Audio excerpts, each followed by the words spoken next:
Single orc mother is utterly shocked when her daughter tells the human, "My mom likes you." There are moments in life that divide your world into before and after. Moments that arrive so quietly you don't realize they're happening until it's too late to stop them. For Shara, that moment came on a Tuesday morning in the marketplace, delivered by her 5-year-old daughter's voice, cutting through the crowd like a bell nobody asked to be rung. But we're getting ahead of ourselves. Let's start 3 months earlier, when Shara was still just the orc woman who fixed broken things and tried very hard not to break anything herself. Shara had lived in Millbrook for 6 years. 6 years of keeping her head down, her hammer swinging and her daughter close. The town wasn't hostile exactly. Not anymore. The war had ended 12 years ago, and the peace treaty meant orcs could live in human settlements if they followed the rules. And Shara followed every single rule with the dedication of someone who knew that one mistake could cost her everything. She was the only blacksmith in the Eastern Quarter, which meant humans needed her, even if they didn't particularly want to need her. They brought their broken tools, their bent hinges, their cracked wagon wheels. They paid fair prices. They didn't spit. That was about as good as it got. Her forge sat at the edge of town, where the cobblestone streets turned to dirt roads, the kind of location that wasn't quite exile, but wasn't quite welcome either. The building had been abandoned for 8 years before Shara moved in. Nobody wanted it because the previous owner had died inside, and humans had strange superstitions about such things. Orcs didn't. Death was just death. The forge had good bones, solid walls, and a chimney that drew smoke properly. That was all that mattered. Kira had been born here. In the room upstairs, in the middle of winter, with only old Margot reluctantly helping because she was the closest thing the town had to a midwife, and even she couldn't ignore a woman in labor, orc or not. Margot never let Shara forget it either. "Still think you owe me for that night?" the old woman would mutter whenever Shara passed her bread stall in the market. "Coldest winter in 40 years, and I left my warm bed for you." "I paid you," Shara would reply, same as always. "Coin don't make up for lost sleep." "Then maybe you shouldn't have come." And have a dead orc baby on my conscience? You think I want that kind of weight?" It was the closest thing to friendship Shara had in Millbrook. Kira, for her part, had inherited exactly none of her mother's caution. At 5 years old, she had the kind of fearlessness that came from not yet understanding why anyone would want to hurt her. She smiled at everyone. She asked questions to humans and orcs alike with the same boundless curiosity. She had opinions about everything from how bread should be sliced to which clouds looked most like rabbits. "Mama, why don't humans have tusks?" she asked one morning while Shara braided her thick black hair. "Because they're built different." "But why?" "Same reason birds don't have arms. Different doesn't need a why. It just is.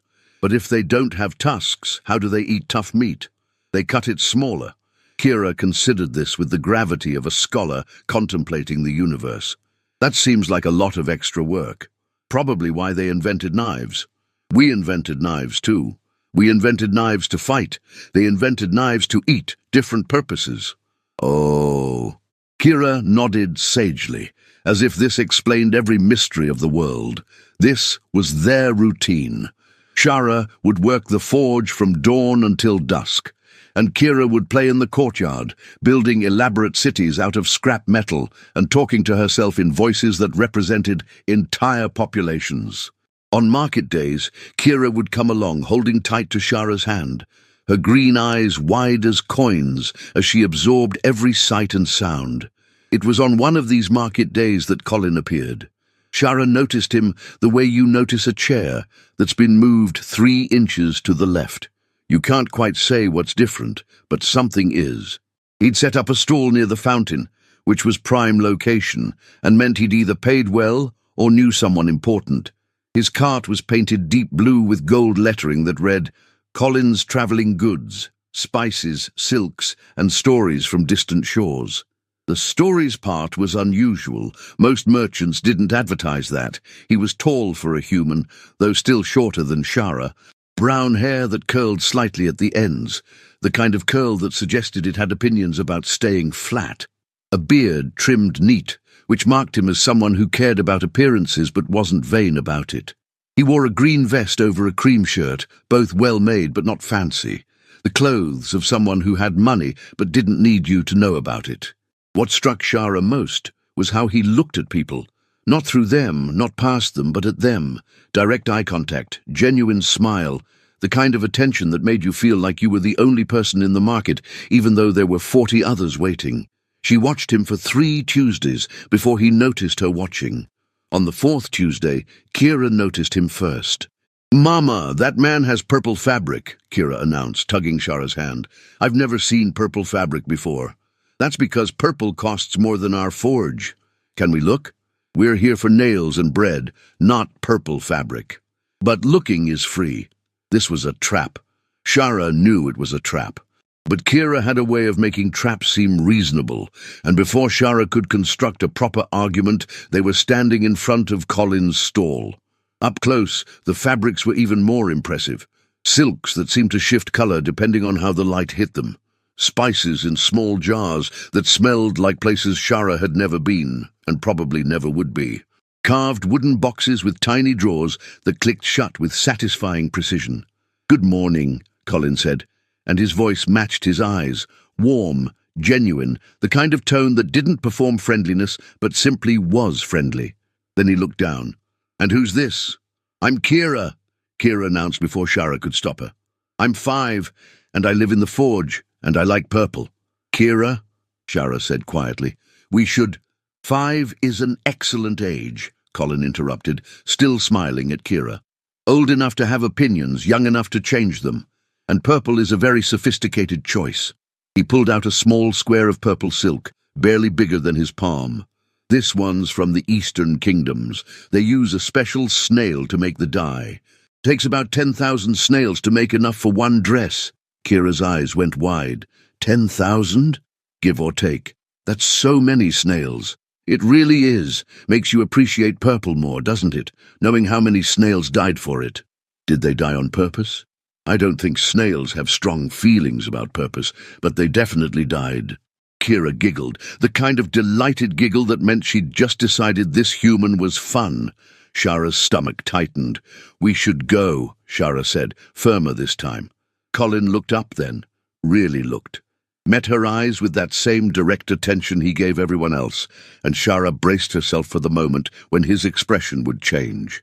When he'd noticed the green skin, the slightly pointed ears, the small tusks visible when she spoke, when friendliness would frost over into politeness, or worse, barely concealed discomfort, the moment never came.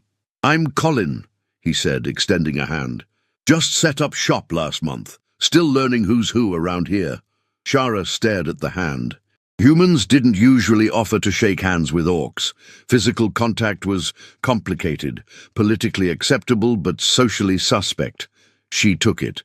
His grip was firm, warm, and lasted exactly the socially appropriate 2 seconds before releasing.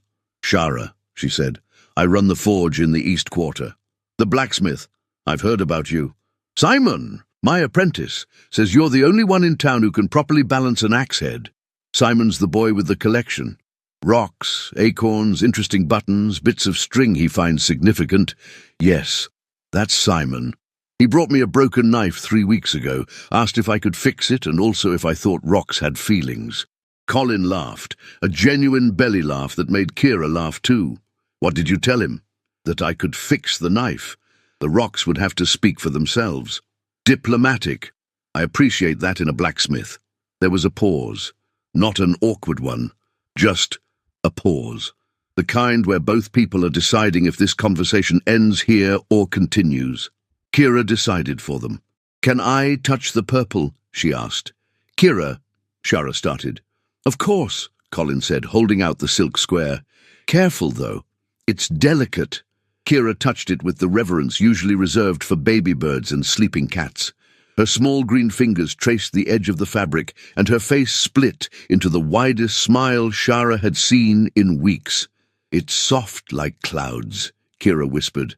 "I've never touched a cloud," Colin said seriously, "but I'll take your word for it. Mama, feel it. Kira, we need to—" "Please," Shara sighed. picked up the silk. It was soft, impossibly soft, like touching water if water could be held. "Beautiful work," she said, because it was, and lying wouldn't change that. "Thank you, though I can't take credit. I just transport it. The real artists are the weavers." Colin paused, then added, "You know, I've been meaning to visit the forge. I need some custom hooks made for the cart. Would you have time this week?" This was the other moment where things could have gone differently, where Shara could have said she was busy, or that she didn't take custom orders, or any of a dozen polite deflections that would have kept the wall exactly where it was. Instead, she said, "Thursday afternoon, after the heat of the day breaks." "Perfect. I'll see you then." They left. Kira skipped the whole way home, humming a song about purple snails. Shara said nothing, but something in her chest felt different. Not quite hope. Hope was dangerous, but maybe possibility, the faintest echo of it. Thursday came. Colin arrived exactly when he said he would, which was notable because humans in Shara's experience operated on flexible definitions of time. He brought Simon with him, a gangly boy with hay-coloured hair and nervous hands that went to his pocket every few minutes to touch whatever lucky rock he'd chosen that day. 6 hooks, Colin explained, showing Shara a rough sketch. "Need them to hold about 20 pounds each. The cart's heavier than it looks. Iron or steel? Which is stronger?" "Steel, but costs more." "Steel, then. This cart's my livelihood, worth doing right." Shara nodded, quoted him a price that was fair but not discounted. He agreed without haggling. They shook on it, and that was that. Except it wasn't, because Colin didn't leave. Instead, he stood in the doorway of the forge, watching Shara work with the kind of fascination usually reserved for street magicians or exotic animals. "You can sit," Shara said after 10 minutes of feeling his eyes on her. "There's a bench. I don't want to intrude." "You're already intruding. Sitting won't make it worse." He sat. Simon sat next to him, pulling out a rock to examine while casting curious glances at Kira, who was building something elaborate in the corner with scrap metal and string. "What are you making?" Simon asked her eventually. "A dragon," Kira said, as if this were obvious. "But the wings are hard. Wings need to be balanced or they don't work. Dragons aren't real, though." "So? Houses aren't real until someone builds them. Same with dragons." Simon had no argument for this logic. He offered her one of his rocks, for good luck. "Do I give it back after?" "No, it's a gift." "Then thank you." Kira tucked the rock into her pocket with the solemnity of someone accepting a great treasure. Colin watched this exchange with the faintest smile. "You're raising a philosopher." "I'm raising someone who asks too many questions," Shara corrected, hammering a piece of iron that would become the first hook. "Best kind of person to raise. Says the man who doesn't have to answer them." "Fair point." They lapsed into comfortable silence, the kind of silence that doesn't need filling. Shara worked. Colin watched. Simon and Kira negotiated the terms of dragon construction in the corner. "Can I ask you something?" Colin said eventually. Shara's hands stilled. Here it came, the question, the real reason he'd stayed. The curiosity that everyone had, but most people were too polite or too afraid to voice. "You can ask," she said carefully. "Can't promise I'll answer." "Why blacksmithing?" That wasn't the question she'd expected. "Why does anyone do anything?"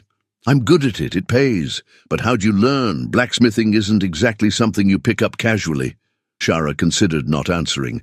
But something about Colin's tone, genuine interest without the weight of judgment, made her relent. "My father was a weaponsmith. Learned from him before." She paused. "Before the war. He teach Kira too. He's dead." "I'm sorry. You didn't kill him. Doesn't mean I can't be sorry." Shara looked at him then, really looked, searching for the catch, the angle, the hidden disdain. She found none of it, just a man who seemed to actually mean what he said. "Your turn," she said. "Why travelling merchant?" "Because staying still makes me restless. Because I like seeing places most people only hear about. Because my wife always wanted to travel, and when she died I figured I'd travel enough for both of us. That's 3 reasons. I'm an overachiever." "How long ago?" 3 years. Fever took her in winter. Quick. One week she was fine, next week she was gone. He said it matter-of-factly, the way people talk about old pain they've made peace with. No children. Just me and Simon now. He's not yours. Not by blood. Found him about a year ago, living rough in the market at Thornhaven. Parents died in a fire. No family willing to take him, so I did. That was kind. That was practical. I needed help with the cart. He needed food and a place to sleep. Trade worked for both of us. But the way he watched Simon, with the protective attention of someone who'd carved out space in their life that had previously been empty, said it was more than a trade. The hooks took 2 weeks to complete. Colin visited 4 times during those 2 weeks, always finding some reason to check on progress, always staying longer than necessary. They talked about metalwork and merchant routes, about the war neither of them wanted to fight, about the careful dance of living in a world that was technically at peace but practically still divided. On the 4th visit, Colin brought sweet rolls from Margot's stall. "For you and Kira," he said. "Figured you probably skip lunch when you're working." He was right. She did. They ate together in the courtyard. Kira chattering about dragon aerodynamics, Simon listening with the intensity of someone taking mental notes, Colin and Shara sitting on opposite ends of the bench, eating in that easy silence that had somehow become their default. "Your daughter's amazing," Colin said quietly, watching Kira demonstrate wing angles with her hands. "She doesn't know enough to be scared yet," Shara replied. "Thinks everyone's a potential friend. Is that such a bad thing? In this world? Yes. Maybe she'll make a better world then." Shara wanted to say that was naive, that the world didn't change because children wished it did, that hope was a luxury people like her couldn't afford. Instead, she said nothing, because maybe, just maybe, there was a sliver of truth in what he said. When the hooks were finished, Colin paid in full and added extra.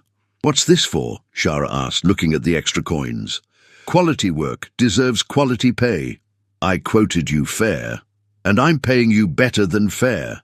Take it, or I'll leave it on the bench, and you'll have to hunt me down to give it back." Shara took it. "You're a strange man, Colin. I get that a lot." He loaded the hooks into his cart, testing each one with weight. "These are perfect. Exactly what I needed. They're hooks, not complicated. Maybe, but they're hooks that won't break. That's worth something." He paused, hand on the cart rail. "I'll be in town for another 3 months. If you ever need anything, supplies, materials, just someone to talk to, you know where to find me." It was an offer, not a demand, not an expectation, just an offer. "I'll keep that in mind," Shara said, and she did. Over the next month, she found reasons to walk past Colin's stall, checking prices on this or that, asking about materials she might need in the future, bringing Kira to look at fabrics she couldn't afford but could appreciate. Colin never made it weird, never pushed, just greeted them with that same genuine warmth and treated conversations like they were the most natural thing in the world. Kira naturally noticed. "Mama, you smile different when we see Colin," she announced one evening while Shara tucked her into bed. "I do not." "You do. Your mouth does the thing." "What thing?" "The happy thing. The same thing you do when you finish a really hard piece. That's just my face. Nuh-uh. That's your I like something face. I know all your faces. You're 5. You don't know all my faces. I know the important ones." Shara should have changed the subject, should have redirected, should have done anything except what she did, which was absolutely nothing, while her daughter studied her with those 2 knowing eyes. "Do you like Colin?" Kira asked. "He's a customer." "That's not what I asked." "Kira, it's okay if you like him, Mama. He's nice, he brings us sweet rolls, and he lets me ask questions without getting annoyed, and he has good stories, and—" "Sleep," Shara interrupted. "You can list his qualities tomorrow." "So you do like him?" "I like sleep. Go to sleep." Kira giggled, burrowing into her blanket. "Okay, but I'm right." She was. That was the problem. Because somewhere between the hooks and the sweet rolls and the quiet conversations, Shara had stopped thinking of Colin as just the merchant in the market. He'd become Colin. The man who made Kira laugh. The man who asked questions because he actually wanted to know the answers. The man who looked at her like she was a person first and an orc second. It was dangerous. It was foolish. It was exactly the kind of thing that got people hurt. But it was also true. The thing about truth is it doesn't care about your plans. It doesn't wait for convenient timing or safe spaces. It just exists. Getting heavier every day, you try to carry it alone. For Shara, that weight became unbearable on a Tuesday morning in the marketplace. They'd gone for supplies, flour, salt, nails, the boring necessities that couldn't wait. Kira was in high spirits because Margot had given her a slightly burned roll before it went to waste. And even slightly burned rolls were exciting when you were 5. Colin's stall was busy, 3 customers examining fabrics, 2 more asking about spices. Simon was handling the crowd with the frazzled competence of someone who'd learned to manage chaos by necessity. "We should come back later," Shara said, steering Kira away. But Kira had spotted Colin, and more importantly, Colin had spotted them. He smiled, that easy, genuine smile that reached his eyes, raised a hand in greeting, and Kira, with the complete and total lack of social awareness possessed only by children and very drunk people, waved back enthusiastically. Then she shouted, loud enough for half the marketplace to hear, "My mom likes you!" Time didn't stop. Time never actually stops. But it felt like it did. Felt like every person in the market turned simultaneously. Felt like the air itself held its breath. Shara's mind went blank. Completely, utterly blank. The kind of blank where thoughts should be, but there's only static and the distant sound of your life collapsing. Colin's smile froze, not in disgust, not in horror, just froze, like he'd been carved from stone mid-expression. The customers at his stall stopped examining fabrics. Margot stopped muttering prayers. Drock, who'd been loading supplies into a cart near the fountain, went very still. Kira, oblivious to the crater she'd just created in her mother's life, kept waving. "She does. She smiles at you all funny and she asks me about you and she—" "Kira!" Shara managed to choke out. "Stop talking." "But now." Something in Shara's voice penetrated. Kira's mouth clicked shut, her smile faltered. "Did I say something wrong?" she asked, in a smaller voice. Shara couldn't answer, because yes, Kira had said something catastrophically wrong, but also no, because it was true, and you couldn't punish a child for telling the truth. "We're leaving," Shara said. She took Kira's hand and walked. Fast. Faster than was probably wise, but stopping would mean facing the stairs, and she couldn't do that. Not now. Not yet. "Shara, wait." That was Colin's voice, behind her. She didn't turn around. "Shara, please." She walked faster. Kira stumbled, trying to keep up. They made it to the forge in record time, Shara's heart hammering so hard she thought it might crack her ribs. Inside. Door closed. Breath coming in sharp gasps that had nothing to do with the pace of walking and everything to do with the fact that her carefully constructed life had just detonated in the middle of the marketplace. Kira started crying. Not dramatic sobs, just quiet tears, the kind that hurt more because they came from real distress instead of performative upset. "I'm sorry," she whispered. "I didn't mean to make you upset." Shara knelt down, pulled Kira into a hug that was probably too tight, but she couldn't loosen it. "I know, you didn't do anything wrong, but you're crying." She was, apparently. Hadn't even noticed the tears until Kira mentioned them. "Sometimes adults cry when things are complicated," Shara said. "It's not your fault. Do you really like Colin?" "Yes." "Then why is that bad?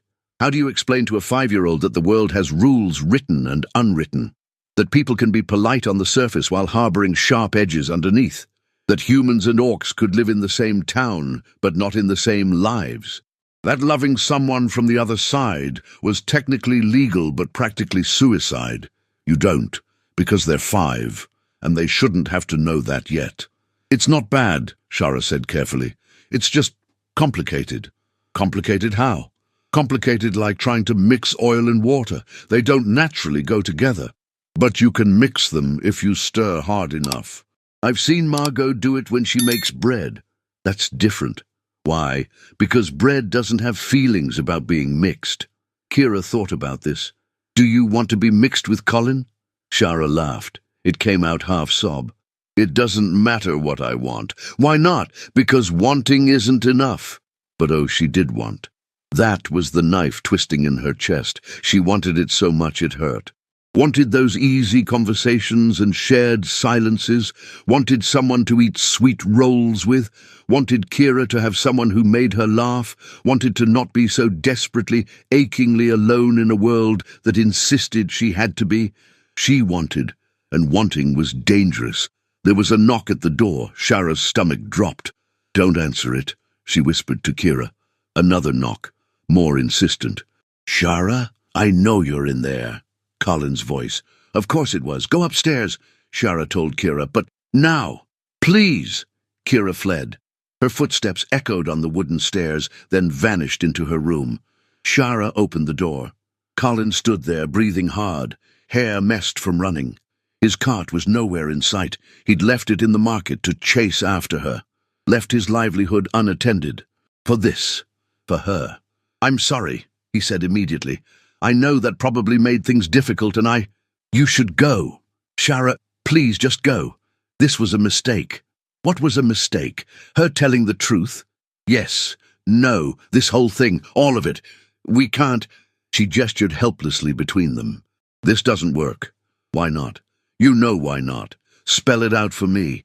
Because I'm orc, and you're human, and this town is barely held together by polite fiction, and if people think we're... She couldn't even finish the sentence. It won't end well. For either of us. Colin took a step closer. Not threatening. Just closer. Is it true? Is what true? What Kira said. Do you like me? Every instinct screamed to lie, to deflect, to protect herself the way she'd been protecting herself for 6 years in this town. Yes, she said instead, because apparently her mouth had disconnected from her brain's survival instincts. Colin's expression shifted. Not horror, not disgust, just something soft, something warm. Good, he said, because I like you too. The world tilted. Actually tilted. Shara gripped the doorframe to keep from swaying. You can't. Little late for that. Colin, I like how you work. I like how you talk to Kira. I like how you don't sugarcoat things, but you're never cruel about it. I like that you eat lunch too fast because you forget to chew when you're thinking. I like that you smell like forged smoke and iron and something else I can't quite place, but makes me want to keep smelling it. He paused. I like you, as a person, who happens to be an orc. In that order. Shara's chest felt like it was cracking open. The town can deal with it. They won't, then they won't, but that's their problem, not ours. You don't understand what you're saying. I understand perfectly. I'm saying I like you. I'm saying I want to see where this goes. I'm saying I don't care what color you are or what people think, because I've spent 3 years being lonely and careful, and now I've met someone who makes me laugh, and I'm not going to walk away from that because it's inconvenient.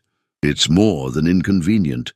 Okay, it's dangerous. It's difficult. It's probably going to make both our lives harder, but Shara... He looked at her with those eyes that saw through walls. I've been alone for 3 years, and I've been fine with it until I met you, and now I'm not fine with it anymore, and I don't think you're fine with it either. He was right. That was the problem. He was absolutely right, and she hated it. What if we try and it falls apart? She asked quietly. Then it falls apart. But at least we tried.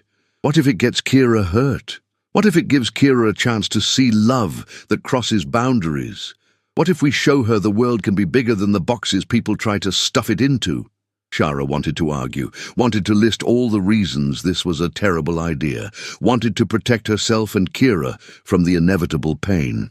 But she was so tired, so desperately bone-achingly tired of being alone. I don't know how to do this, she admitted. Neither do I, but we can figure it out together.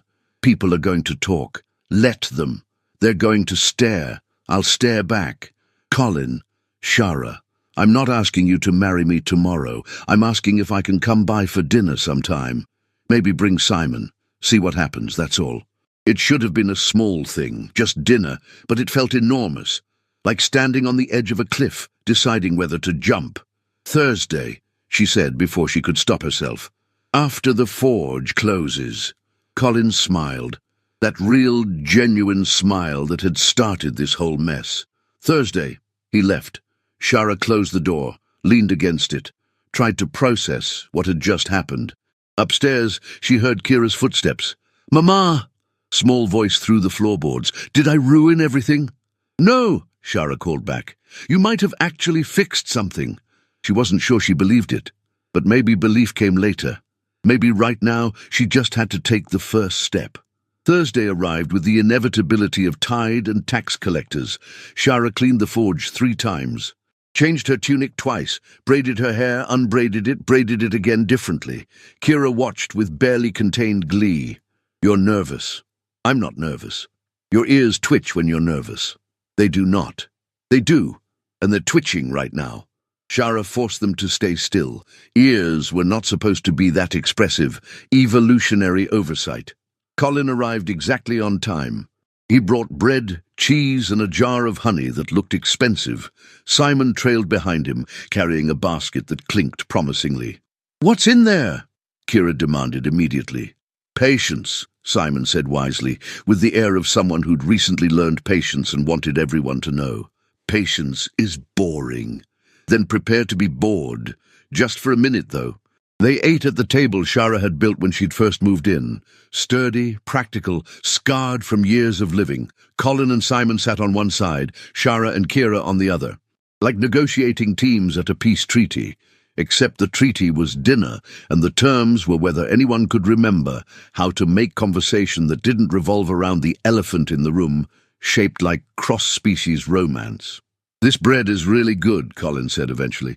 "It's Margot's," Shara replied. "She makes good bread." "She does." "Yes." Silence. Not comfortable. Just silence. Kira sighed dramatically. "You're both being weird. Just talk like normal."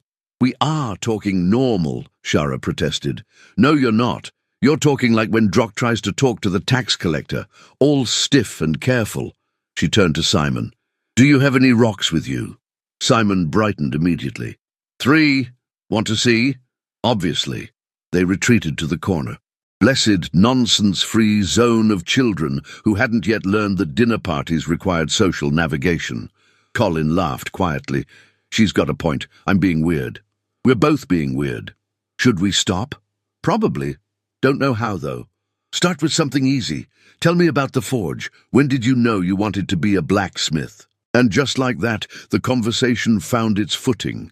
Shara talked about learning from her father, about the satisfaction of taking broken things and making them whole, about how metal was honest. It bent or it broke, but it never lied about what it could handle. Colin talked about travelling, about the year he spent in the southern kingdoms where it never snowed and people ate fruit for breakfast.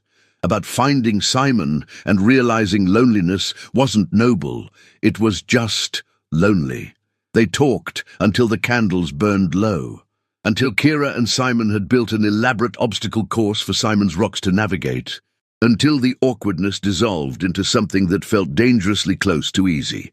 When Colin and Simon left, he paused in the doorway. "Can we do this again?" he asked. "Yes," Shara said.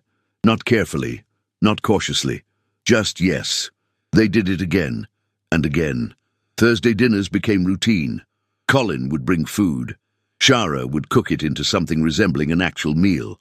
Simon and Kira would build increasingly complex games in the corner. The town noticed. Of course the town noticed. Millbrook was too small for secrets and too bored for discretion. Margot cornered Shara in the market. "You know what you're doing?" "Making business decisions," Shara said flatly. "That's not business. That's something else." "Then it's something else. Still not your concern." "Humph. Just saying. People talk. Let them." Margot studied her with those sharp old eyes that had seen too much to be shocked anymore. "You really like him?" "Is that a question?" "Statement. You get this look, like you're surprised the world didn't end." She paused. "He looks at you the same way. And you're saying this because I'm old and bitter, and I've watched too many people waste chances they'll never get back. War took my son. Fever took his wife. You think I don't know about losing things?" She shook her head. If you found something good in this mess of a world, hold on to it. Everyone else's opinions can go rot. It was the closest thing to a blessing Shara had ever received from a human in Millbrook. Drock was less supportive. You're making a mistake, he said bluntly when he cornered her at the forge. Humans don't mix with orcs. They tolerate us. That's different from accepting us. Maybe. Not maybe. Definitely. You think he'll stick around when things get hard?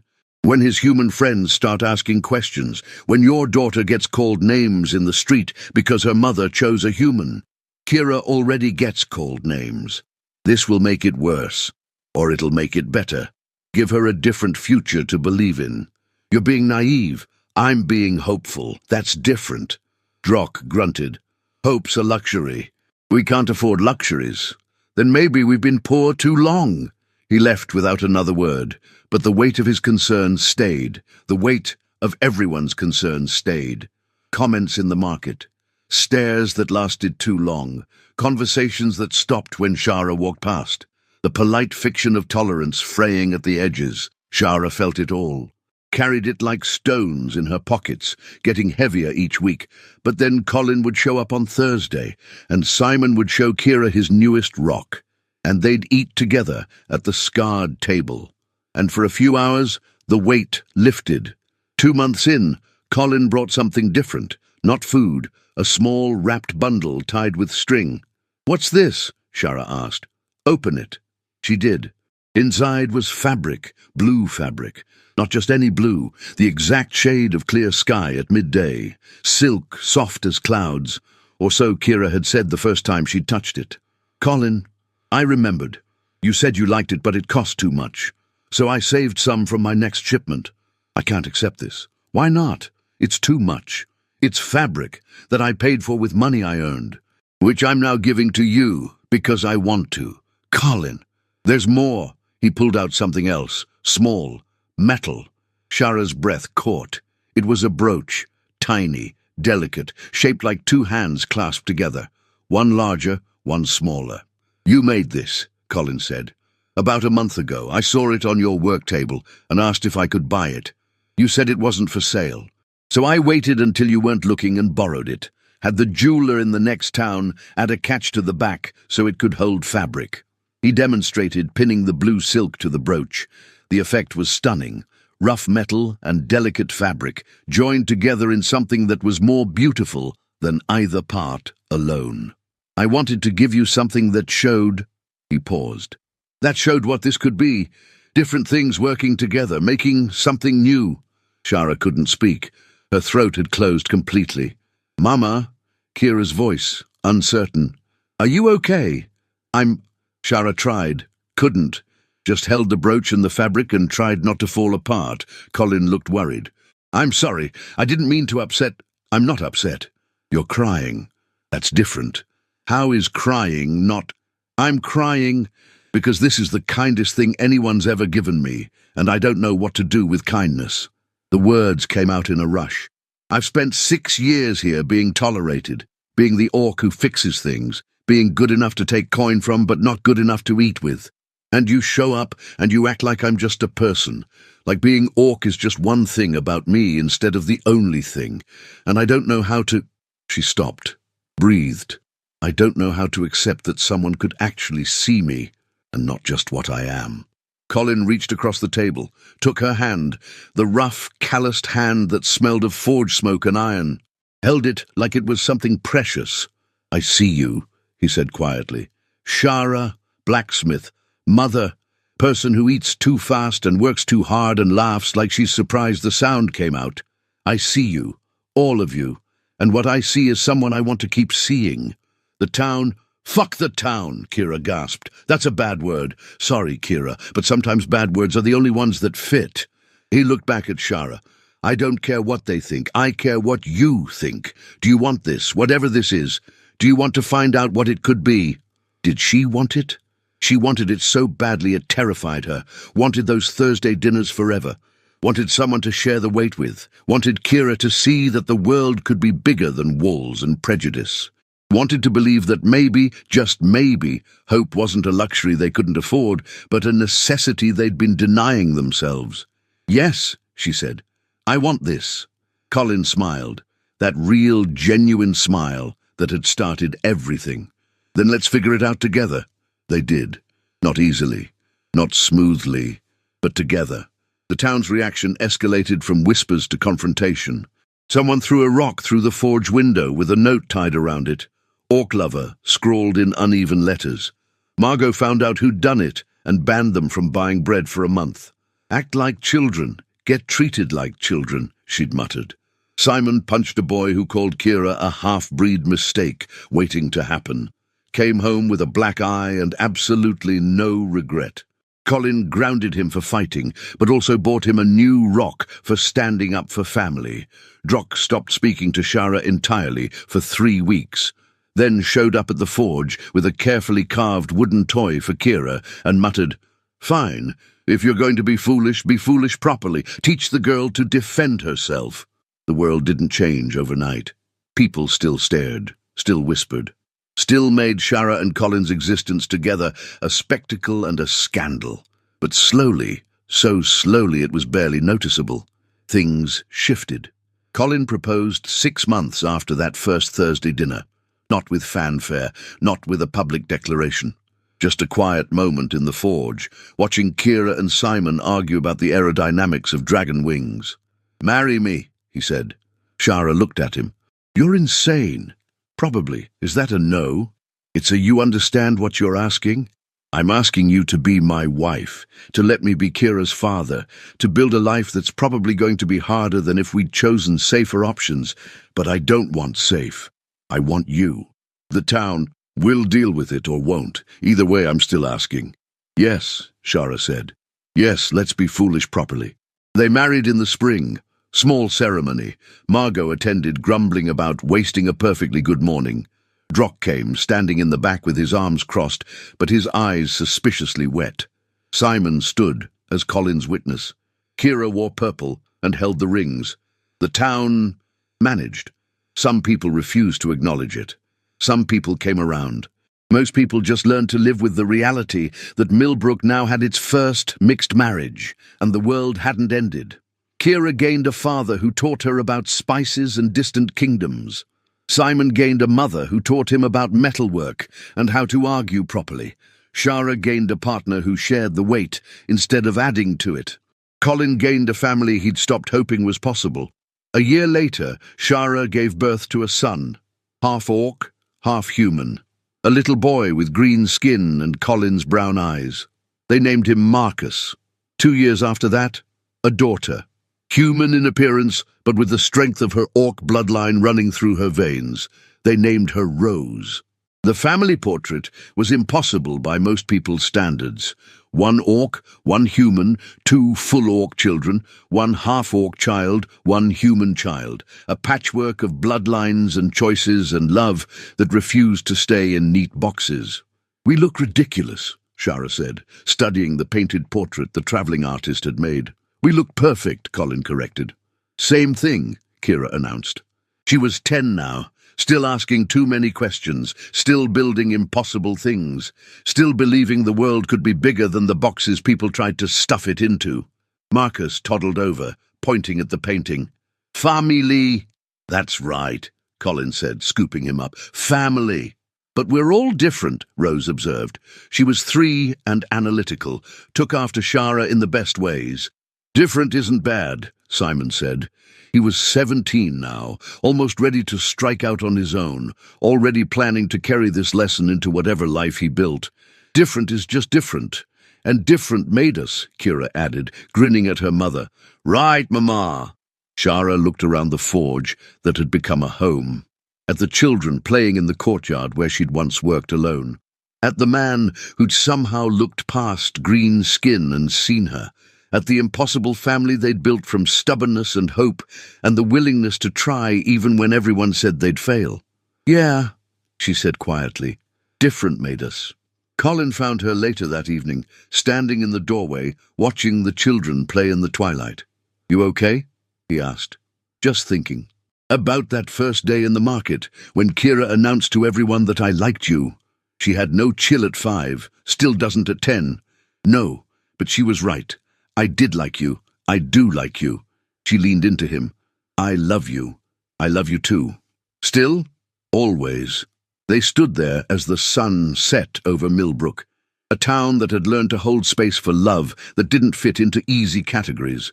A town that would never be perfect, but had managed to be good enough.